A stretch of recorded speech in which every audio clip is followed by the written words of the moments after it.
ಈಗ ಮಾಕ್ಪೋಲ್ ನಡೆದಿದೆ.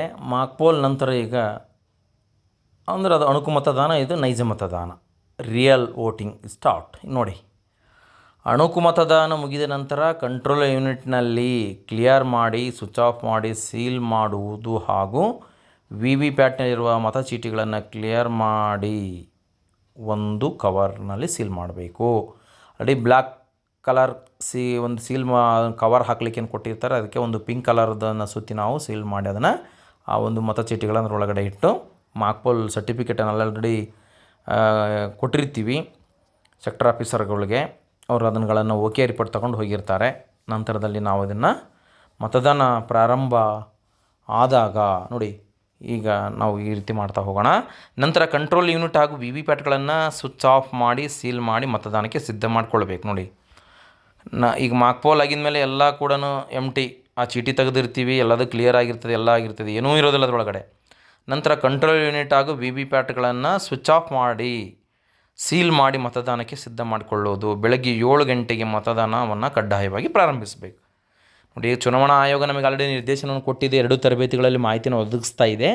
5 ಗಂಟೆ 30 ನಿಮಿಷಕ್ಕೆ ಮಾಕ್ಪೋಲನ್ನು ಅಣುಕು ಮತದಾನ ಮಾಡಿದರೆ ಕಡ್ಡಾಯವಾಗಿ ಯಾವುದೇ ರೀತಿ ಸಮಯ ತಡವಾಗದೆ 7 ಗಂಟೆಗೆ ಕಡ್ಡಾಯ ನೈಜ ಮತದಾನ ಅನ್ನುವಂಥದ್ದು ಪ್ರಾರಂಭ ಆಗಬೇಕು. ಈ ಒಂದು ಕೆಲಸವನ್ನು ಪಿ ಆರ್ ಅವರು ಭಾಳ ಜಾಗೃತಿಯಿಂದ ಮತದಾನವನ್ನು ಪ್ರಾರಂಭ ಮಾಡಲಿಕ್ಕೆ ಇರುವಂಥ ಎಲ್ಲ ಸಿದ್ಧತೆಗಳನ್ನು ಮಾಡಿಕೊಂಡು 7 ಗಂಟೆಗೆ ಮತದಾನ ಪ್ರಾರಂಭ ಮಾಡಲೇಬೇಕು ಎನ್ನುವಂಥದ್ದು ನಾವು ಗಮನಿಸಬೇಕು.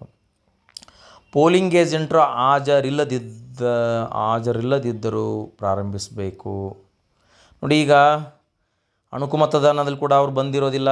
7 ಗಂಟೆ ಆದರೂ ಕೂಡ ಪೋಲಿಂಗ್ ಏಜೆಂಟ್ ಯಾರೂ ಬಂದಿರೋದಿಲ್ಲ. ಆದರೆ ಒಬ್ಬ ಮತದಾರ ಮತ ಹಾಕಲಿಕ್ಕೆ ಬರ್ತಾನೆ.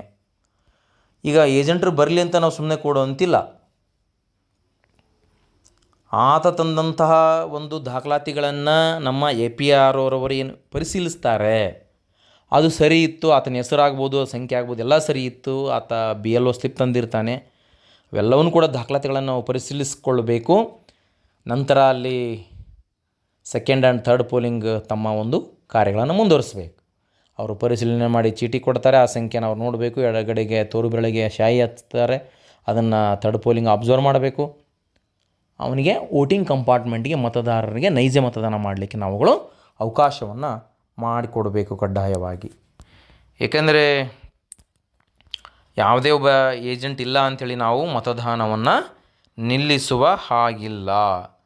ಇದನ್ನು ನಾವುಗಳು ಗಮನಿಸ್ಕೊಳ್ಬೇಕು. ಯಾಕಂದರೆ ಮತದಾನ 7 ಗಂಟೆಯಿಂದ ಸಂಜೆ 6 ಗಂಟೆವರೆಗೆ ಏನು ನಡಿಬೇಕಾಗ್ತದೆ, ಆ ಒಂದು ಹಂತದಲ್ಲಿ ನಾವುಗಳು ಸಮಯ ಪಾಲನೆ ಕಡ್ಡಾಯವಾಗಿ ಮಾಡಬೇಕು. ಸಮಯ ಪರಿಪಾಲನೆ ಮಾಡಿದರೆ ನಾವು ಯಾವುದೇ ರೀತಿ ತೊಂದರೆಗೆ ಒಳಗಾಗೋದಿಲ್ಲ.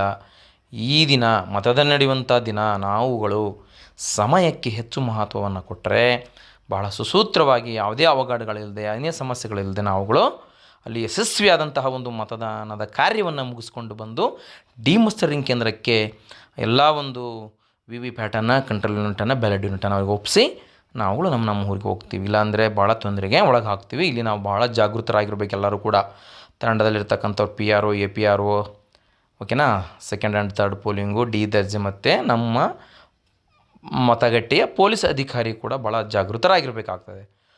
ಇನ್ನು ನೆಕ್ಸ್ಟ್, ಮತದಾನದ ಆರಂಭದಲ್ಲಿ ಪೂಜಾ, ಆರತಿ, ದೀಪ ಇತ್ಯಾದಿಗಳನ್ನು ನಿಷೇಧ ಮಾಡಲಾಗಿದೆ. ಯಾವುದೇ ಕಾರಣಕ್ಕೂ ಕೂಡ ಅಭ್ಯರ್ಥಿಗೆ ಸಂಬಂಧಪಟ್ಟಂಥ ಏಜೆಂಟ್ರಾಗ್ಬೋದು, ಆ ಊರಿನವ್ರು ಯಾರು ಕೂಡ ನಾನು ಅದಕ್ಕೆ ಪೂಜೆ ಮಾಡ್ತೀನಿ, ಇದ್ಯಾವುದು ಬ್ಯಾಲೆಟಿಗೆ ಪೂಜೆ ಮಾಡ್ತೀನಿ ಅಂತ ಬಂದರೆ ಅವ್ರನ್ನ ವೋಟಿಂಗ್ ಕಂಪಾರ್ಟ್ಮೆಂಟ್ ಒಳಗಡೆ ಇಲ್ಲಿ ಕೂಡ ಕಳ್ಸೋಂಗಿಲ್ಲ. ನಿಂದು ಏನೇ ಇದ್ದರೂ ಕೂಡ ಆ ಬಾಗಿಲು ಹೊರಗಡೆನೇ ಈ ಮತಗಟ್ಟೆ ಕೇಂದ್ರದ ಕಡೆಗೆ ನಿಂತು ಈ ಕೇಂದ್ರಕ್ಕೆ ಪೂಜೆ ಮಾಡಿ ನಮಸ್ಕರಿಸಿ ಹೋಗಿಬಿಡು ಅಂತ ಅವ್ನಿಗೆ ಹೇಳಿ ಕಳಿಸ್ಬಿಡ್ಬೇಕು. ಯಾವುದೇ ಕಾರಣಕ್ಕೂ ಒಳಗಡೆ ಬಿಟ್ಟುಕೊಂಡು ಯಾವ ರೀತಿಯಾದಂತಹ ಪೂಜೆ ಪುನಸ್ಕಾರ ಮಾಡಲಿಕ್ಕೆ ಅಲ್ಲಿ ನಾವುಗಳು ಅವಕಾಶ ಕೊಡಬಾರ್ದು. ಇದು ಅವತ್ತು ಸಂಪೂರ್ಣವಾಗಿ ಪಿ ಆರ್ ಅವರವರು ಅವರಿಗೆ ಸೂಚನೆಯನ್ನು ಕೊಡಬೇಕಾಗಿರ್ತದೆ. ಪೊಲೀಸರು ಕೂಡ ಇದಕ್ಕೆ ಸಹಕಾರ ಕೊಡಬೇಕು. ಯಾರು ಅಲ್ಲಿ ಪೂಜೆ ಮಾಡಲಿಕ್ಕೆ ಬಂದರೆ ಇಲ್ಲ, ಇಲ್ಲಿ ಅವಕಾಶ ಇಲ್ಲ ಅಂತಕ್ಕಂಥದ್ದನ್ನು ಹೇಳಿ ಅವ್ರಿಗೆ ಅಲ್ಲೇ ಹೊರಗಡೆಗೇ ಕಳಿಸ್ಕೊಟ್ಬಿಡ್ಬೇಕು. ಒಳಗೆ ಅವ್ರನ್ನ ಯಾವುದೇ ಕಾರಣಕ್ಕೂ ಬಿಡಬಾರ್ದು. ಇದನ್ನು ನಮ್ಮ ಆರಕ್ಷಕ ಸಿಬ್ಬಂದಿಯವರು ಮತ್ತು ಡಿ ದರ್ಜೆಯವರು ಈ ಕೆಲಸವನ್ನು ನಿರ್ವಹಿಸಿ ಅವರ ಜವಾಬ್ದಾರಿಯನ್ನು ತೆಗೆದುಕೊಳ್ಬೇಕು. ಇನ್ನು ಮತದಾನ ಪ್ರಾರಂಭಕ್ಕಿಂತ ಮುಂಚಿತವಾಗಿ ಅಧ್ಯಕ್ಷಾಧಿಕಾರಿ, ಪೋಲಿಂಗ್ ಏಜೆಂಟರು ಮತ್ತು ಇತರೆ ಅಧಿಕಾರಿಗಳಿಗೆ ಮತದಾನದ ರಹಸ್ಯವನ್ನು ಓದಿ ಹೇಳುವುದು. ಪೋಲಿಂಗ್ ಏಜೆಂಟರು ಮತದಾನದ ರಹಸ್ಯವನ್ನು ಕಾಪಾಡುವಲ್ಲಿ ತೊಂದರೆ ಉಂಟು ಮಾಡಿದ್ದಲ್ಲಿ ಅವರನ್ನು ಹೊರಹಾಕಲು ಅಧ್ಯಕ್ಷಾಧಿಕಾರಿಗಳಿಗೆ ಅಧಿಕಾರ ಇದೆ. ನೋಡಿ, ಅವತ್ತು ಪ್ರತಿಯೊಬ್ಬರೂ ಕೂಡ ಮತದಾನದ ರಹಸ್ಯವನ್ನು ಕಾಪಾಡಿಕೊಂಡು ಬರ್ತಕ್ಕಂಥದ್ದು ಪ್ರತಿಯೊಬ್ಬರ ಒಂದು ಜವಾಬ್ದಾರಿ. ಅಲ್ಲಿ ಏಜೆಂಟ್ರಾಗಿರ್ಬೋದು, ಮತ ಹಾಕ್ತಕ್ಕಂಥ ಮತದಾರ ಆಗಿರ್ಬೋದು, ಅಲ್ಲಿ ಅಧಿಕಾರಿಗಳಾಗ್ಬೋದು. ಇದರ ಒಂದು ಎಚ್ಚರಿಕೆಯನ್ನು ಮತಗಟ್ಟೆ ಅಧ್ಯಕ್ಷಾಧಿಕಾರಿ ಪಿ ಆರ್ ಅವರವರು ಎಲ್ಲರಿಗೂ ಕೂಡ ಅಲ್ಲಿ ಮಾಹಿತಿಯನ್ನು ಒದಗಿಸೋದು. ಅಲ್ಲಿರ್ತಕ್ಕಂಥ ಮತಗಟ್ಟೆ ಅಧಿಕಾರಿಗಳಿಗಾಗಲಿ, ಪೋಲಿಂಗ್ ಏಜೆಂಟ್ರಿಗಾಗಲಿ ಮತದಾನದ ರಹಸ್ಯವನ್ನು ಓದಿ ಹೇಳಬೇಕು ಅವರಿಗೆ. ಹಿಂಗಿದೆ, ನಾನು ಯಾವುದೇ ರೀತಿಯಾದ ಮತದಾನ ಮಾಡಿರ್ತಕ್ಕಂಥ ಯಾವುದೇ ಪಕ್ಷ ಅಥವಾ ವ್ಯಕ್ತಿಯ ಹೆಸರನ್ನು ಎಲ್ಲಿ ಕೂಡ ಹೇಳುವಂತಿಲ್ಲ. ಅದು ಮತದಾನ ಮಾಡಿರ್ತಕ್ಕಂಥದ್ದು ರಹಸ್ಯವಾಗಿರಬೇಕು, ಅದನ್ನು ಬಹಿರಂಗಪಡಿಸಬಾರ್ದು ಯಾರು ಕೂಡ ಅಂತಕ್ಕಂಥದ್ದನ್ನು ಅಲ್ಲಿ ಕೊಟ್ಟಿರ್ತಕ್ಕಂಥದ್ದನ್ನು ಓದಿ ಅವರಿಗೆ ಮಾಹಿತಿಯನ್ನು ತಿಳಿಸಬೇಕು. ಯಾರೇ ಇಬ್ಬರು ವ್ಯಕ್ತಿಗಳು ಏಕಕಾಲದಲ್ಲಿ ಮತಯಂತ್ರದಲ್ಲಿ ಮತದಾನ ಮಾಡಲು ಅವಕಾಶವನ್ನು ನೀಡಬಾರದು. ವೋಟಿಂಗ್ ಪ್ರಾರಂಭ ಆಗಿರ್ತದೆ, ಅಲ್ಲಿ ಭಾಳ ರಶ್ ಇರ್ತದೆ. ಎ ಪಿ ಆರ್ ಅವರು ನೋಡಿ ಮುಂದೆ ಕಳಿಸ್ತಿರ್ತಾರೆ, ಅಲ್ಲಿ ಶಾಯಿ ಹಾಕಿರ್ತಾರೆ, ಅವ್ನು ಚೀಟಿ ತೊಗೊಂಡು ಅವಸರಾಗಿನ ಅಲ್ಲಿ ವೋಟಿಂಗ್ ಕಂಪಾರ್ಟ್ಮೆಂಟಲ್ಲಿ ವೋಟ್ ಹಾಕ್ತಿರ್ತಾರೆ, ಹಿಂದೆ ನಿಂತ್ಕೊಳ್ತಾರೆ. ಆ ರೀತಿ ಯಾವತ್ತೂ ಕೂಡ ನಾವು ಅವಕಾಶವನ್ನು ಮಾಡಿಕೊಡಬಾರ್ದು. ಎಷ್ಟೇ ಸಂಖ್ಯೆಯಲ್ಲಿದ್ದರೂ ಕೂಡ ನಾವುಗಳು ಮತಗಟ್ಟೆಗೆ ಹೋದ ನಂತರ ರಶ್ ಇದ್ದಾಗೂ ಅದೇ ಕರ್ತವ್ಯ ಮಾಡಬೇಕು, ರಶ್ ಇಲ್ದಾಗ ಕೂಡ ಅದೇ ಕರ್ತವ್ಯ ಮಾಡಬೇಕು. ಕೆಲಸ ಸ್ವಲ್ಪ ಬೇಗ ಆಗಬೇಕು, ಆದರೆ ಸ್ಪೀಡಾಗಿ ಅವ್ರನ್ನ ಕಳಿಸಿ ಮತಗಟ್ಟೆ ಒಳಗಡೆ ವೋಟಿಂಗ್ ಕಂಪಾರ್ಟ್ಮೆಂಟಿಗೆ ಕಳಿಸೋಂಗಿಲ್ಲ. ಒಬ್ಬರು ವೋಟಿಂಗ್ ಹಾಕಿ ಹೊರಗೆ ಬಂದ ಮೇಲೆ ಇನ್ನೊಂದು ಬ್ಯಾಲೆಟ್ ಕೊಟ್ಟು ಬೀಪ್ ಸೌಂಡ್ ಬಂದ ಮೇಲೆ ಅವ್ರನ್ನ ಒಳಗೆ ವೋಟಿಂಗ್ ಕಂಪಾರ್ಟ್ಮೆಂಟಿಗೆ ಕಳಿಸ್ಬೇಕು.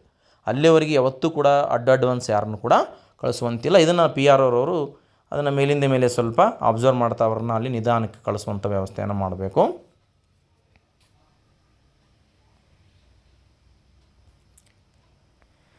ಇನ್ನು ಮತದಾನದ ಸಂದರ್ಭದಲ್ಲಿ ಕೆಲವು ವಿಶಿಷ್ಟ ಸನ್ನಿವೇಶಗಳು ಏನೇನು ನಮಗೆ ಬರ್ತವೆ ಅನ್ನುವಂಥದ್ದನ್ನು ನಾನೀಗ ಸಂಕ್ಷಿಪ್ತವಾಗಿ ನಿಮಗೆ ಹೇಳ್ತೀನಿ. ಅದಕ್ಕಿಂತ ಮುಂಚಿತವಾಗಿ ನಾನು ನಿಮಗೆ ಈ ಮತದಾನದ ರಹಸ್ಯ ಕಾಪಾಡುವುದು ಅದು ಎಲ್ಲರದ್ದು ಒಂದು ಜವಾಬ್ದಾರಿ ಅಂತ ನಾನೀಗ ಆಲ್ರೆಡಿ ಹೇಳಿದೆ.